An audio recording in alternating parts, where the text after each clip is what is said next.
The car came through the gate far too fast, and the young princess's face was in the window, white as paper, her small hand pressed flat against the glass. And the guard at the gate, who had stood like a statue through every kind of madness for years, did the one thing his entire training screamed at him never to do. He left his post, he stepped out into the road, and he put his hand up to stop a royal car. I was there. I saw it. And I want to tell you the whole of it because for about 30 seconds that afternoon, half of us thought he'd lost his mind, and the other half didn't have time to think anything at all, because what came next happened so fast that the thinking only caught up later, in the quiet, when we were all trying to understand what we'd just lived through. But let me slow down. Let me tell it properly. My name is Callan. I served as a guard at one of the royal gates for a stretch of years, one of the working entrances, not the famous ceremonial frontage with the tourists 10 deep at the railings, but a real gate, where the actual comings and goings of a royal residence happen. Cars in, cars out all day, deliveries, staff, officials, and often enough the family themselves sweeping through in their cars on their way to and from the 1,000 obligations that fill their days. The man this story is really about was my colleague, Sergeant Davey Mercer, and I want you to understand him before I tell you what he did, because what he did only makes sense if you understand the kind of guard he was. Mercer was old school, properly old school. He'd been on that gate longer than anyone, and he was, without question, the most disciplined man I ever served with. The stillness of him, the correctness. He was the guard that the young lads were sent to learn from because Mercer never put a foot wrong, never reacted, never broke, never so much as shifted his weight at the wrong moment. He had a saying about the gate. He used to say, "The gate is a discipline, lad. The whole point of us is that we don't move." The day a guard starts deciding for himself when to break and when not to, the gate means nothing. He believed that with his whole soul. The protocol was sacred to him. You held your post. You followed procedure. You did not freelance, ever. So when I tell you that Davey Mercer, of all the guards I ever knew, the very last one you'd expect, broke his post and stepped into the road to stop a royal car, you'll understand why. For those first 30 seconds, half of us thought the world had turned upside down. It was a bright, sharp afternoon in early autumn. The light was that lovely slanting gold you get when the year first starts to turn, long shadows stretching across the courtyard, a real warmth still in the sun but a coolness underneath it, the first hint of the colder months coming. There'd been a busy day of comings and goings, nothing unusual. The ordinary rhythm of the gate, a delivery van, a couple of official cars, the steady predictable flow that you stop even really seeing after a while, the way you stop hearing a clock tick. Mercer was on the gate proper. I was nearby, at a secondary position, close enough to see everything that happened. It was, up to that point, the most ordinary afternoon imaginable. I remember thinking about nothing more important than whether I'd have time for a proper cup of tea before the next changeover. And then in the mid-afternoon, one of the family cars came back. We knew it was coming. These movements are tracked, expected. The gate is told what's arriving and when.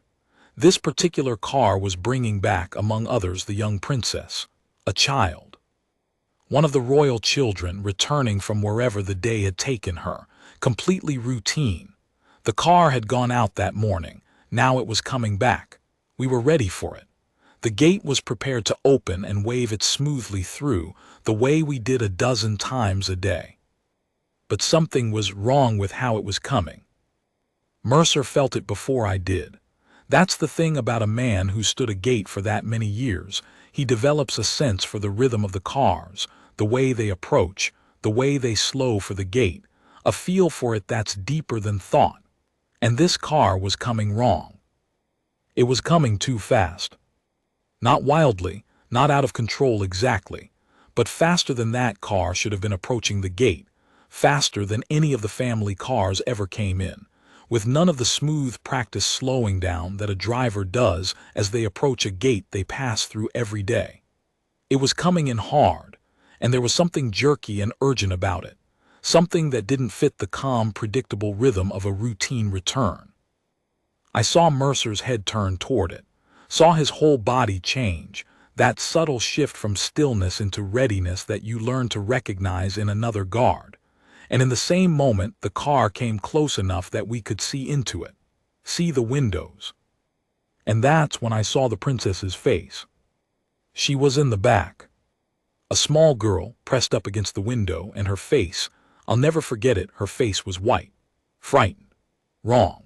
Her small hand was flat against the glass, and her mouth was moving, and even from where I stood I could see that something was badly the matter, that this was not a child being driven calmly home, but a child in the middle of something frightening, and that the car coming in too fast and too hard was not a careless driver, but a sign that something inside that vehicle had gone wrong.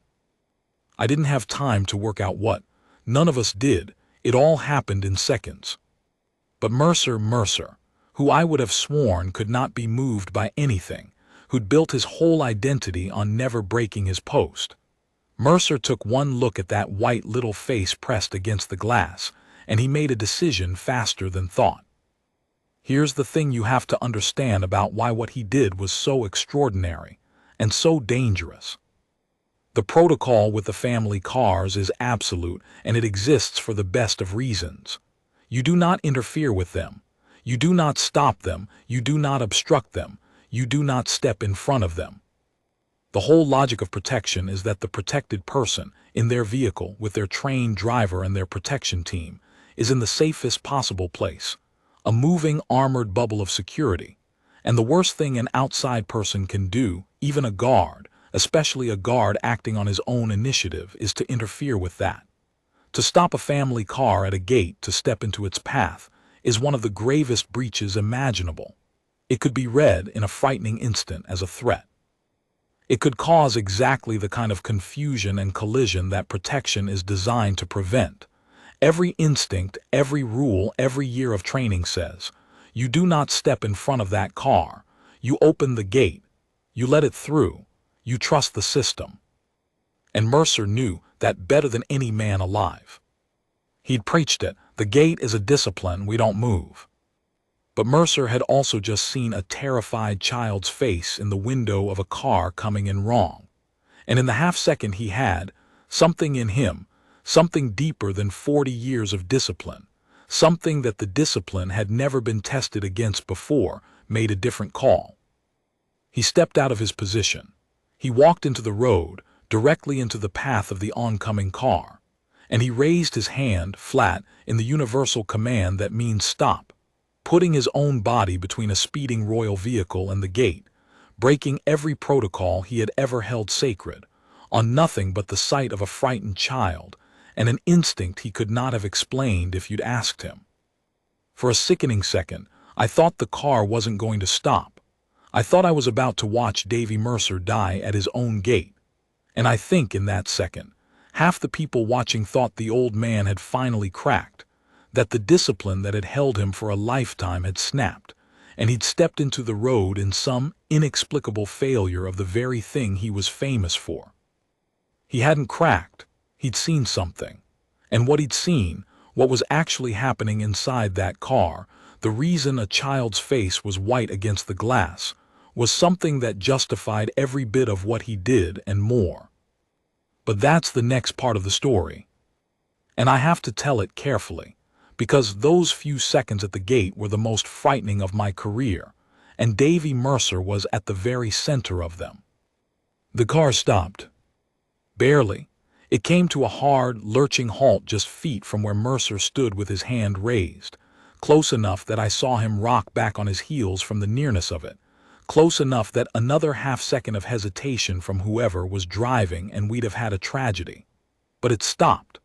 And the instant it stopped, everything that had been frozen for those few seconds exploded into motion all at once. Because the moment the car halted, we could all see what was happening inside it, and it was not what anyone had imagined.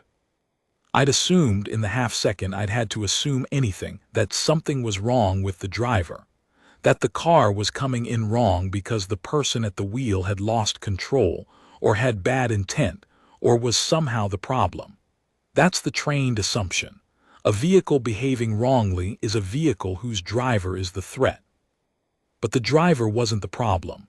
The driver, I understood in a rush as the car stopped and the doors flew open, had been driving fast and hard for a reason. The driver was racing, trying to get help. Because there was a medical emergency happening inside that car, right then. And the driver, a trained protection driver, had made the split-second judgment to get to the residence, and its help as fast as possible rather than stop somewhere on the road, and had come in hard and fast precisely because every second mattered. I won't tell you exactly who, inside that car, was in medical trouble, because the specifics of a child's family and a real medical emergency aren't mine to broadcast even in a story, and I'll protect that the way I'd want my own family protected. I'll tell you the shape of it, which is what matters.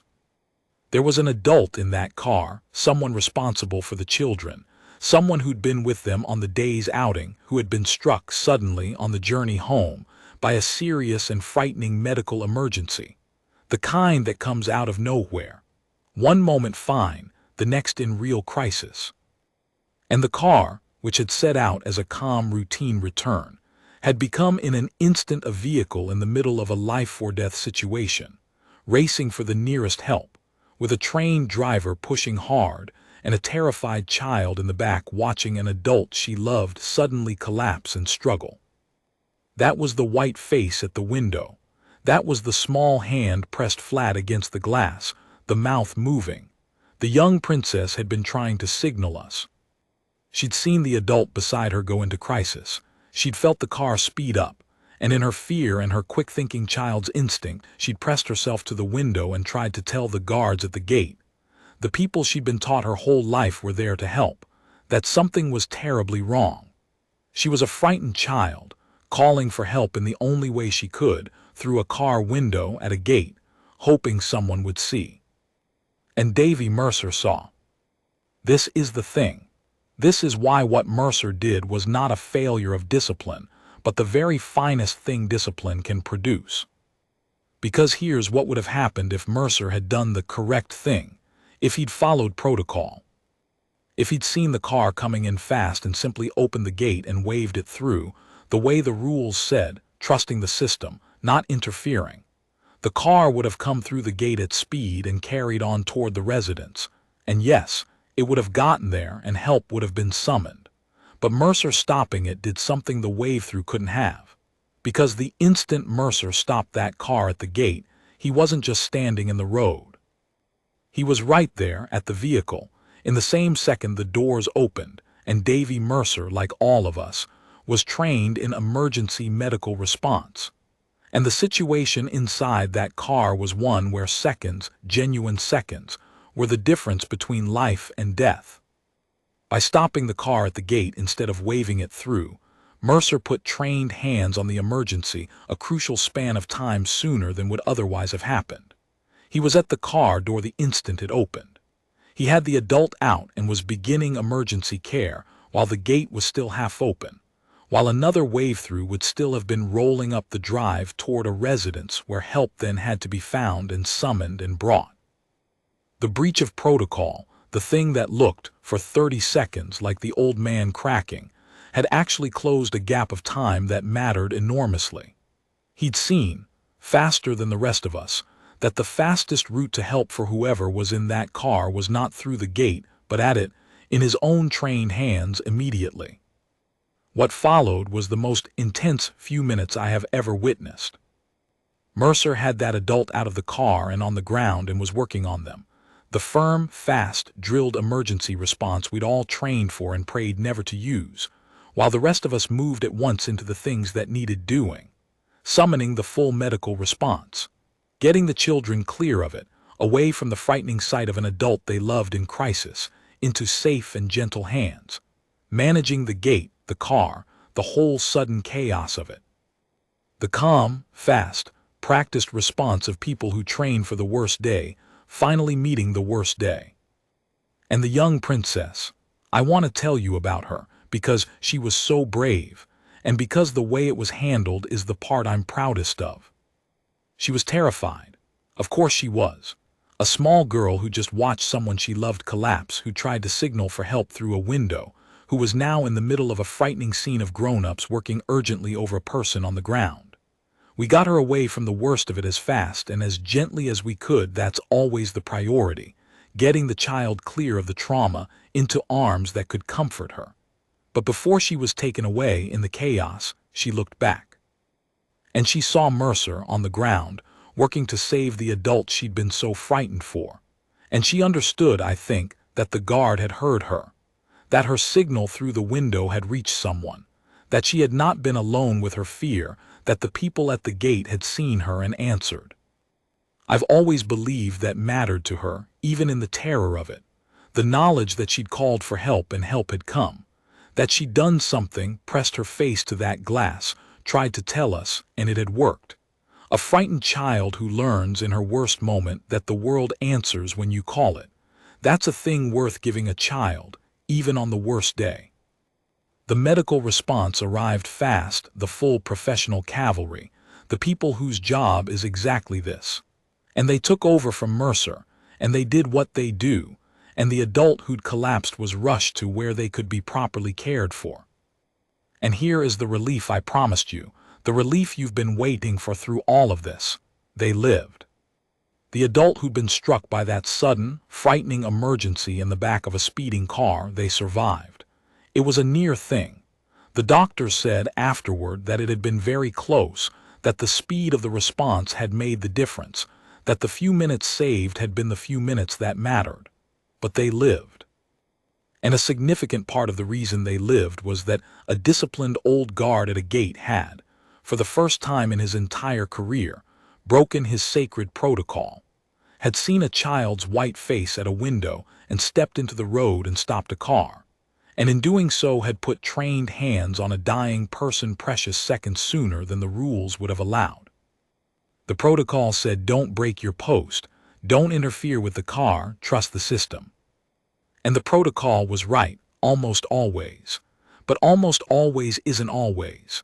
And Davey Mercer, in the one moment of his career when the rules and the right thing came apart, had been wise enough and brave enough and human enough to know the difference. But here's what I haven't told you yet. What happened to Mercer after, in the hours and days that followed, when the dust settled and the questions came? Because breaking protocol at a royal gate, stepping in front of a family car, is not a small thing, and it doesn't simply get waved away because it turned out well.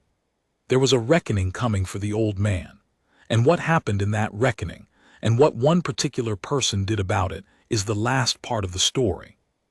In the hours after, once the emergency had passed and the adrenaline had drained, and the residents had settled into the strange, exhausted quiet that follows a crisis, the questions began. Because that's how it works, and it has to. A guard had broken his post. A guard had stepped into the road and stopped a family car, one of the gravest breaches in the whole book, the kind of thing that, done wrong in another situation, could itself have caused a catastrophe. And it doesn't matter that it turned out well. That's the hard truth of disciplined work, and Mercer knew it better than anyone because he'd spent his whole career preaching it. You can't have a system where guards decide for themselves when to break protocol, because for every Mercer who gets it gloriously right, there might be 10 who get it disastrously wrong. The rule exists for reasons that don't stop being valid just because one man, one time, was right to break it. So there was a review, a serious one, and Mercer faced it the way he'd faced everything in his long career, squarely, without excuses, taking full responsibility for what he'd done. He didn't argue that he'd been a hero. He didn't hide behind the good outcome. He said plainly that he had broken protocol, that he understood the seriousness of it, that he'd made a judgment in a half-second based on a child's frightened face and a car coming in wrong, and that he'd known, even as he stepped into the road, that he was breaking the most sacred rule of his post. He laid it out honestly and waited for whatever came. And I'll tell you, watching him in those days, I saw something I hadn't expected. The old man was at peace with it. Whatever the review decided, even if it ended his career, which it genuinely might have, he was at peace. Because he'd weighed it in that half second and in the quiet hours after, and he decided that a child's terror and a dying person's life were worth more than his own perfect record. He'd broken the rule he loved most, for a reason he believed in completely, and he was prepared to pay whatever it cost. There's a kind of freedom in that. The freedom of a man who's done the thing he believes was right and asks for nothing in return, not even to be let off. And then, into the middle of that review, came a voice that changed everything. Because the family, the people whose car it had been, whose loved one Mercer had helped save, whose frightened child Mercer had answered, made their feelings known. I won't dramatize exactly who said what, or pretend to private conversations I wasn't part of, but the substance reached all of us, and it was clear and it was unequivocal. The family did not want Davey Mercer disciplined. The family wanted Davey Mercer thanked. They understood better than anyone, because it was their loved one on that ground and their child at that window, exactly what the old guard had done. They understood that his broken protocol had saved a life and answered a terrified child's call for help. And they made it known, at a level that mattered, that the man who had done that was to be honored, not punished. And there was something else, something I only learned later, that moved me more than almost any other part of this whole story.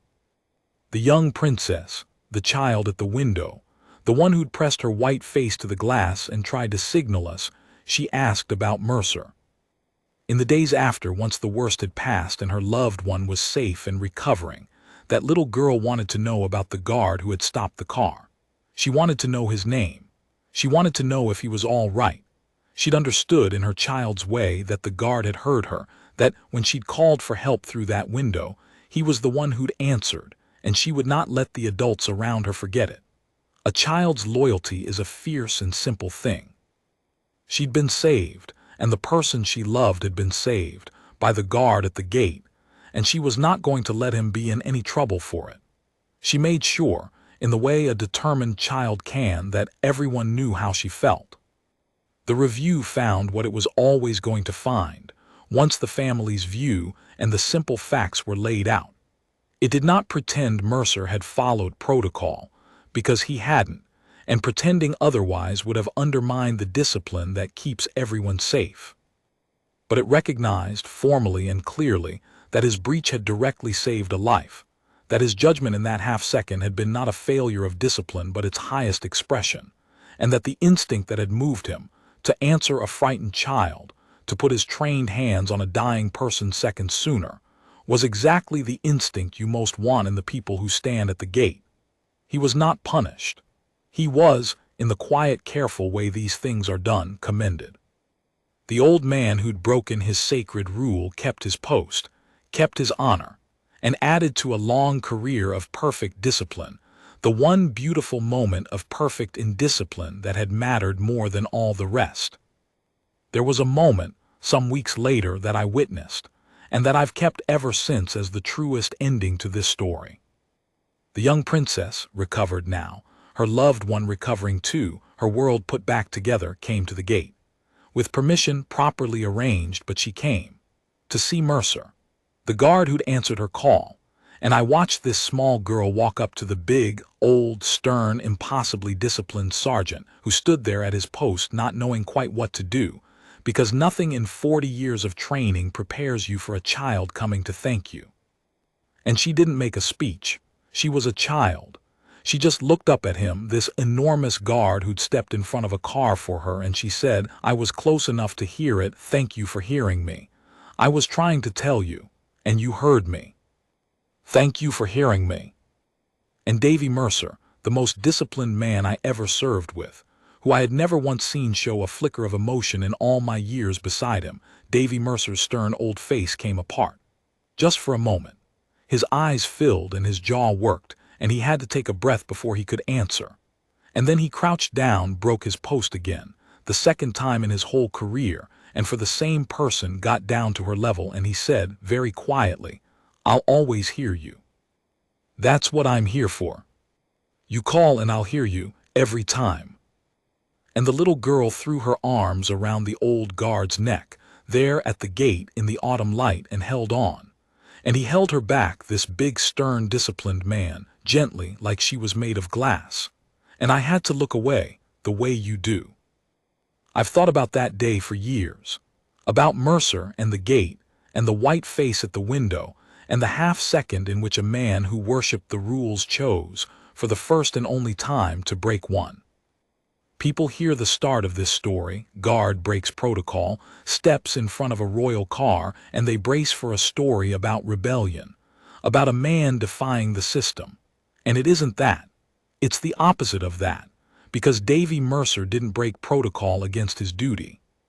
He broke it for his duty, for the deepest, truest version of what his duty actually was. The protocol was never the point. The protocol was only ever a tool, a means to an end, and the end was always keep these people safe. For 40 years, keeping them safe had meant holding his post, following the rules, never breaking. And then came one half-second where keeping them safe meant the exact opposite, where the rules and the purpose came apart, and Mercer was wise enough, in that half-second, to serve the purpose and not the rule. That's the hardest thing in the whole world to do, to know your rules so deeply, to honor them so completely, that you also know the one moment they must be broken. Most people who break rules do it out of laziness or selfishness. A very few do it out of something higher, out of a loyalty to the reason the rule exists that runs deeper than the rule itself. That was Mercer. He didn't betray the discipline that day. He fulfilled it. He just did it by breaking it, which is a paradox only the very best understand. The gate is a discipline, he always said. We don't move.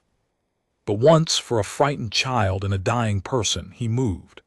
And it was the finest thing he ever did at that gate, in a lifetime of fine things. You call and I'll hear you, every time. He meant it. He'd built his whole life around being the man who was always there, always still, always at his post. And on the one day it counted most. Being always there meant, for once, not standing still, meant stepping into the road, breaking everything, answering a child's call. That's what he was for, he knew it, and when the moment came he didn't hesitate. He heard her and he came.